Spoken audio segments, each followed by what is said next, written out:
السلام علیکم ورحمۃ اللہ وبرکاتہ۔ امید کرتا ہوں کہ آپ سب خیریت سے ہوں گے اور سب ٹھیک ہوں گے۔ یہ وظیفہ ان والدین کے لیے ہے جن کے بچے ضدی ہوں اور ان کو تنگ کرتے ہوں۔ یہ دن میں 2 مرتبہ کرنا ہے، اور صبح کے ٹائم، صبح کی نماز کے بعد اور عشاء کی نماز کے بعد آپ نے یہ وظیفہ کرنا ہے۔ اور یہ وظیفہ ضدی بچوں پر 11 مرتبہ پڑھ کر دم کر دیں، یہ بھی ہے۔ اور نماز کے بعد بھی کرنا ہے۔ اور پڑھنا کیا ہے؟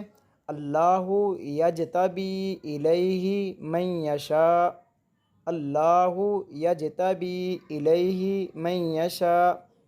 یہ آیت آپ کو پارہ نمبر 25 سورۃ شورى آیت نمبر 13 میں بھی مل جائے گی۔ آپ وہاں سے بھی اس کو پڑھ سکتے ہیں۔